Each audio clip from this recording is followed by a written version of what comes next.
Et du coup, en fait, je dois faire ça 5 jours par semaine. Et ensuite, le week-end, je suis là, je me dis, oh, un peu de liberté. Il faut aller faire les courses, machin et tout, et c'est tout. Et dans tout ça, en fait, je fais ça pendant des années. Et après, quand j'aurai genre 80 ans et tout ça, je vais me dire, ah, bah, j'ai vécu, ouais, j'ai fait quoi? J'ai fait des rapports. Coucou, j'espère que vous allez bien. Je suis contente de vous retrouver pour une nouvelle vidéo. Et aujourd'hui, on va parler du fait d'être unique, du fait d'être différent, du fait d'être authentique, mais dans un monde tellement superficiel. Et je dis pas superficiel par le truc matériel ou quoi que ce soit, bon, ça on s'en fout, mais plus on attend que vous soyez d'une certaine façon. En fait, il faut rentrer dans des cases, et quand vous rentrez pas dans ces cases, bah, comment faire en fait pour pouvoir quand même survivre dans ce monde et avancer. Voilà. Avant ça, c'est notre petit rituel maintenant. Je vous donne mon mood du jour. Alors, mon mood du jour, il est indescriptible. Il est entre je suis contente parce que je vois que je commence de nouveau à faire des choses que j'aime bien, comme la création de contenu, tout ça, etc. Et d'un autre côté, je suis grave saoulée en fait. Je suis grave saoulée parce que du coup, je vois encore plus la différence entre mon quotidien, de ce que je suis amenée à faire, de comment je me comporte, dans quel milieu j'évolue, etc. Même si dans ma vidéo précédente, je vous ai dit que partiellement c'est intéressant, mais voilà. Et le fait de ce que je voudrais vraiment faire. Parce que clairement, dans le monde de tous les jours, et ben, on me dit tout le temps, ah ouais, mais Amédio, mais toi, c'est différent. Ah ouais, toi, tu t'habilles comme ça, moi, je pourrais pas. Ah ouais, mais toi, t'as tel et tel âge et t'es sur les réseaux. Ah, mais ouais, mais toi, t'as eu un enfant après 40 ans. Ouais, mais toi, c'est différent. Ouais, mais toi, tu vois, t'as l'air un peu carré, ça se voit que tu viens pas d'ici. Alors, tout ça, c'est censé sonner bien, mais en vrai, quand on te rappelle constamment que t'es différent, alors que toi, tu dois évoluer dans un monde standard, le monde du travail, le monde je sais pas moi, tu vas autant mettre tes enfants à l'école, voilà, tous ces trucs-là. Le monde où tu règles tes trucs administratifs dans les administrations où les gens te regardent un peu machin, et ben, toi, en fait, tu te sens pas à ta place. Et moi, en tout cas, c'est grave mon cas, en fait, en vrai. Je me sens pas à ma place. À chaque fois que je vais quelque part où c'est un peu bien, ou machin, où je me dis qu'il y a des possibilités, où il y a des gens un peu hauts, je me dis non, finalement, il y a quand même du potentiel là où t'es. Mais en vrai, au fond de moi, je me sens pas à ma place.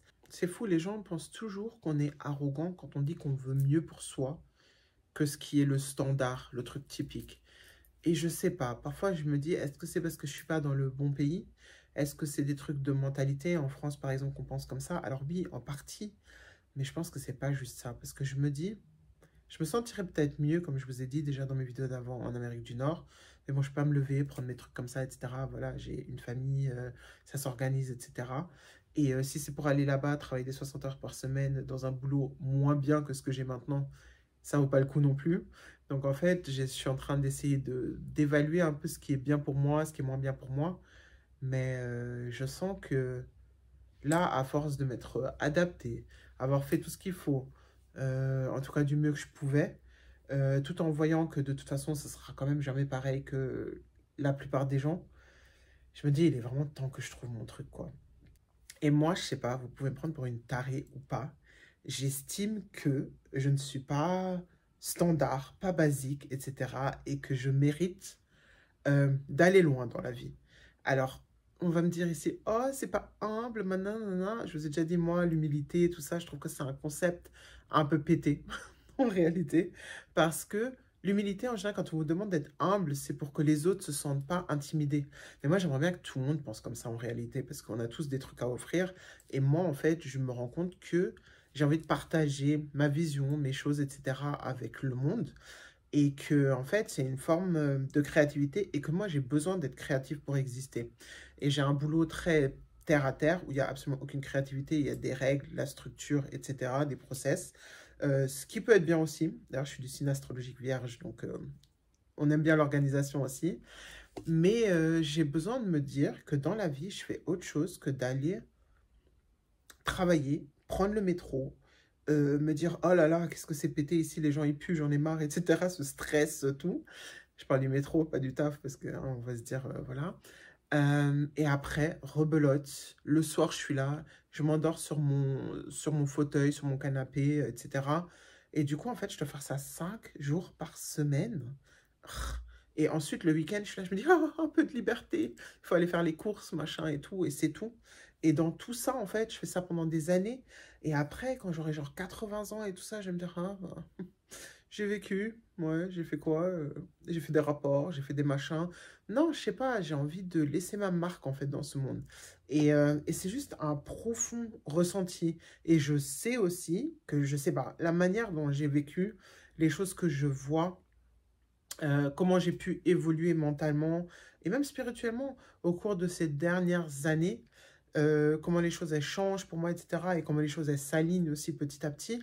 Bah, je sais que forcément mon chemin c'est pas, il s'arrête pas là, c'est pas juste ça quoi. En fait, j'essaie de me dire que tout est possible et de pas m'enfermer dans un truc. Mais du coup, entre-temps, pendant que je suis en train de construire ce chemin, bah, je suis dans le monde du travail, je me lève le lundi, je vais travailler comme tout le monde.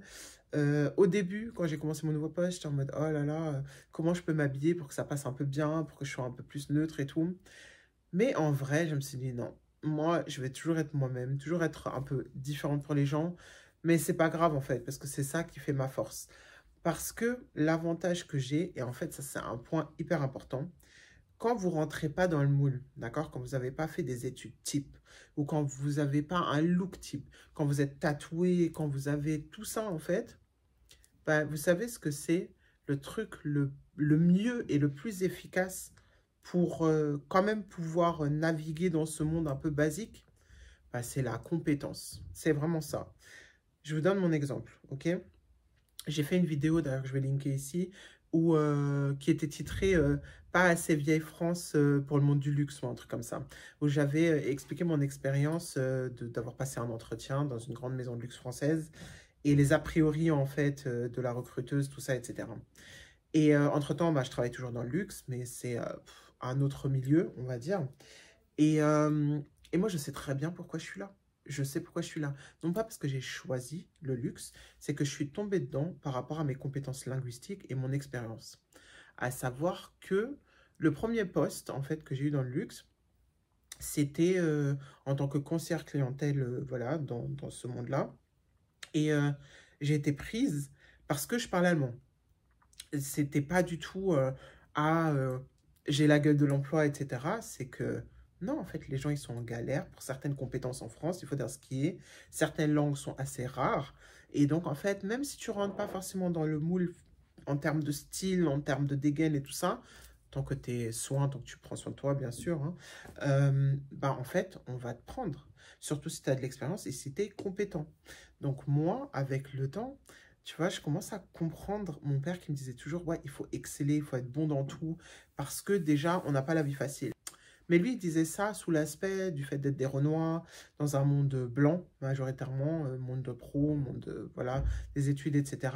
Et donc, le fait qu'on puisse pas nous faire de reproches. Et quand j'étais jeune, je trouvais ça tellement oppressant de me dire, je dois toujours être mieux que tout le monde.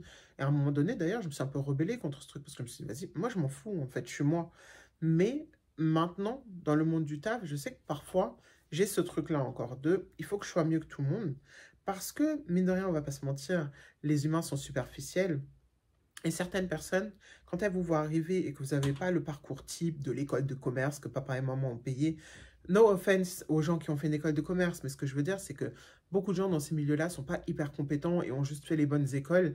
Et quand vous arrivez, vous parlez plusieurs langues, vous avez plusieurs compétences, de l'expérience et de l'assurance, une bonne rhétorique, tout ça, de la culture générale, bah, en fait, vous êtes un peu incontournable, entre guillemets. On ne peut pas se passer de vous. Donc, en fait, vous pouvez plus vous permettre d'être authentique, d'être qui vous êtes, que ce soit en termes d'apparence, de tenue vestimentaire, etc. Et moi, je vous avoue, je profite grave de ce truc. Parce que dans ce monde superficiel où il faut toujours faire genre, il faut toujours faire la meuf. Je dis la meuf, c'est pas du tout dans un contexte de... Je suis une femme, donc voilà. Mais ce que je veux dire, il faut toujours faire semblant, toujours avoir une attitude, même quand on te saoule, tu vois. En fait, c'est un peu... tous ces milieux-là, c'est un peu la guerre froide, tu vois, parce qu'il y a des gens qui essaient d'avoir ta place, il y a des gens qui essaient de démontrer qu'ils sont plus compétents que vous, il y a des gens qui ont juste des complexes d'infériorité. Il y a tout ça, donc c'est un mélange de trucs qui font que vous êtes toujours un peu... comment dire, tester, titiller, etc. Et surtout quand vous rentrez pas dans le moule, eh ben, il y a des gens à qui ça plaît pas. Et ça leur plaît pas que vous êtes un peu incontournable, entre guillemets. Bon, nul n'était remplaçable, mais on se comprend dans le contexte dans lequel je le raconte. Et du coup, ils vont tout faire pour un peu vous démontrer leur aigreur de façon un peu sous-jacente. Mais ils peuvent rien faire parce que vous êtes compétent. Donc, qui me peut? Voilà, en fait, c'est un peu ça le truc. Mais du coup, c'est quand même... comment dire? Je pense que quand on est très authentique ou quand on est un peu particulier au niveau de la mentalité, de sa façon de voir les choses. Moi, par exemple, je sais pas, j'ai un truc de...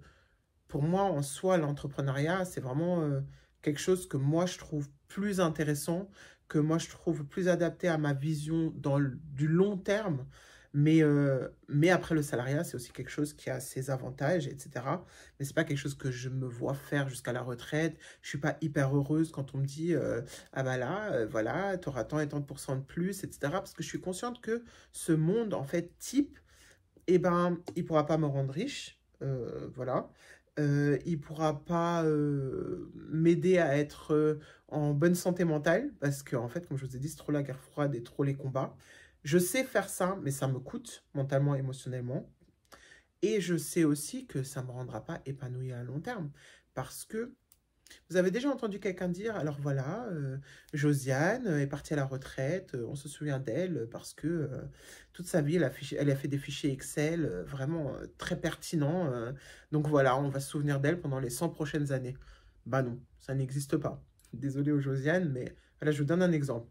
Alors que quelqu'un qui a aider les gens à prendre confiance en eux, qui a rien que démontré son style, parce que ça aussi, ça paraît superficiel, mais démontrer son style pour encourager des personnes comme elle à prendre de l'assurance, à se sentir mieux dans la vie, à avoir des sourires, à se sentir bien, eh ben, je trouve que c'est beaucoup plus valorisant.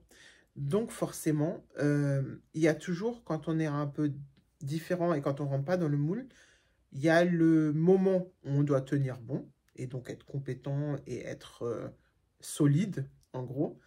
Et après, il y a le moment aussi où il y a la transition, on se dit, bon, maintenant j'ai fait tout ça, j'ai acquis des compétences, j'ai un peu une idée pour moi, pour mon parcours futur, et donc maintenant je vais m'orienter là-dedans, et là ça va vraiment être ma vibe. Et je pense que si on n'a pas ça, eh ben, c'est hyper difficile d'être content dans son quotidien et de tenir et tout ça. Vous voyez les termes que j'emploie, je dis tenir, hein. Euh, En fait, il faut vraiment avoir cet état d'esprit de séparer. Séparer les deux choses, de se dire, bon, là, je suis là, mais j'ai envie d'aller là. Et entre-temps, je continue à être moi, mais la version peut-être parfois un peu modérée, la version hyper compétente, à qui on peut rien reprocher. Et en même temps, je sais que ça va pas durer éternellement. Et tôt ou tard, je vais avoir mon univers à moi. En tout cas, ça, c'est ma façon de penser à moi. Et à chaque fois que j'ai des dingueries qui m'arrivent au travail ou dans la vie de tous les jours, et ben c'est cette pensée-là, en fait, qui m'apaise, qui m'apaise. Parce que je me dis, depuis genre que je suis jeune, on m'a toujours dit que j'avais pas ma place là où j'étais. Que ce soit mon enfance en Allemagne, le lycée dans lequel j'étais, différents boulots, même dans la famille parfois en fait, le fait de ne pas ressembler à ce qu'on s'imaginait d'une jeune fille, voilà, etc. Tous ces trucs-là, que ce soit physiquement, pas ma place dans la société, bah, pareil en Allemagne, quand il y avait personne qui me ressemblait, euh, pas ma place, ou maintenant oui, mais avant encore, il y a 10 15 ans, quand tu étais une meuf ronde et tout ça, c'était chaud pour trouver des vêtements un peu stylés, allez, ouais, on va dire 15 ans, pour être un peu, pour être un peu dans l'air du temps, tout ça, etc. Il fallait être grave inventif. Donc en fait, j'ai toujours eu ce truc de, ok, ce monde, il n'est pas fait pour moi, mais moi, je vais faire en sorte d'y créer ma place. Et plus que de créer ma place, ben moi, en fait, je vais créer mon univers. Et s'il faut que j'introduise les gens dans mon univers, eh ben, c'est ce que je vais faire. Et d'ailleurs, c'est ce que je fais avec cette chaîne YouTube aussi. Et parfois, je ne vais pas vous mentir, parce que ici, c'est la chaîne de la transparence, je suis frustrée. Je me dis, mais meuf, en fait, il n'y a même pas beaucoup de gens qui regardent ton truc. Ça se trouve, t'es vraiment trop différente pour ce que les gens ont envie de voir, tu vois. Et en fait, je dis toujours le mot différent parce que j'ai rien d'autre, quoi. Enfin, c'est pas différent, genre je me sens tellement spéciale, mais en fait, est-ce que les gens peuvent relate, peuvent se sentir concernés par qui je suis, peuvent apprécier? C'est pour ça que ça me donne beaucoup de force aussi quand vous m'envoyez des messages sur Insta, des messages sur TikTok, etc. Ou même des commentaires, d'ailleurs, laissez un commentaire pour me dire ce que ça vous apporte en fait de voir ces vidéos. En fait, en général, j'adore quand vous me dites que ça vous donne de la force, que ça vous apaise, etc. Et Plein de gens parmi vous ont aussi des bons conseils, tu vois. On m'a dit de faire un podcast, il y en a qui me disent on a plus envie de voir tes outfits du jour, etc. Donc en fait, là pour l'instant, je suis encore un peu en mode construction, mais j'ai envie que cette chaîne devienne mon univers et j'ai envie de vous faire partager. Donc que ce soit par le biais de style, de petits conseils, de petits tips and tricks pratiques, de... Ouais, en fait, juste moi, ma vibe, et je vous y invite en quelque sorte. Voilà. D'ailleurs, dites-moi dans les commentaires ce que vous avez envie de voir dans les prochaines vidéos, si vous avez des sujets en particulier que vous voulez que j'aborde. Voilà, petite parenthèse, activez la cloche aussi pour avoir les notifications quand je upload, très important. Et vraiment, enfin, abonnez-vous, abonnez-vous. C'est pas grave d'être différent, au contraire. Et trop vouloir rentrer dans le moule, parfois, en fait, ça vous lobotomise parce que vous réfléchissez pas outside the box. Donc, c'est-à-dire qu'en fait, vous voyez pas d'autres solutions et d'autres perspectives que ce qu'on vous donne. Si vous êtes différent, cultivez cette différence, appréciez-la, mais faites en sorte de pouvoir la partager avec les gens pour juste rendre ce monde un peu plus imagé, un peu moins fade. Parce que je vais vous dire un truc, les gens. Moi, aujourd'hui, j'ai plus de 40 ans. Et plus le temps il avance, ah, ça sonne tellement pessimiste, mais c'est pas censé être pessimiste, c'est juste factuel. Et ben plus les choses elles deviennent un peu ennuyeuses si vous y mettez pas du vôtre. En fait, c'est ça. C'est-à-dire que la plupart des gens vont prendre de l'âge et être encore plus standard. Et vous allez encore plus vous démarquer. Donc autant créer votre univers le plus rapidement possible pour pouvoir vous épanouir. Je